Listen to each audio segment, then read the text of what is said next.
அன்பு சொந்தங்களே, ஆமாம், தமிழகம் மாறி இருக்கிறது. அது எந்த மாற்று கருத்து இல்லை. என்ன மாறி இருக்கு? ஆட்சிக்கு வந்த பொழுது முதலமைச்சர் அவங்க வேட்டி கட்டினாங்க, இன்னைக்கு முதலமைச்சர் அவங்க பேண்ட் போடுறாங்க. இது மாறி இருக்கு. இது மாறி இருக்கா? மாறி இருக்கு. வேட்டி கட்டினவர் பேண்ட்டுக்கு மாறிட்டார். ஆனா வயசானதை காட்டக்கூடாது, கொஞ்சம் பேண்ட் போட்ட இளமையா தெரியும். முதலமைச்சர் பேண்ட் போடுறார்.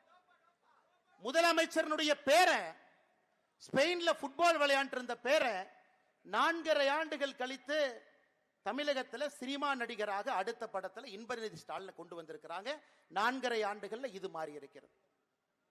உதயநிதி ஸ்டாலின் அவர்கள் அடிக்கடி அவருடைய சமூக வலைதளத்தில் பார்த்தீங்கன்னா அவருடைய நாயோடு சேர்ந்து புகைப்படம் எடுத்து போடுவார். மக்களோட எல்லாம் புகைப்படம் போடவே மாட்டார். காலையில் நாயோட மட்டும்தான் போடுவார். ஒரு கருப்பு கலர் நாய். அந்த நாய் ஆட்சிக்கு வந்த பொழுது மீச கருப்பா இருந்தது. இப்ப அந்த நாய்க்கு மீச வெள்ளையாயிருக்கு.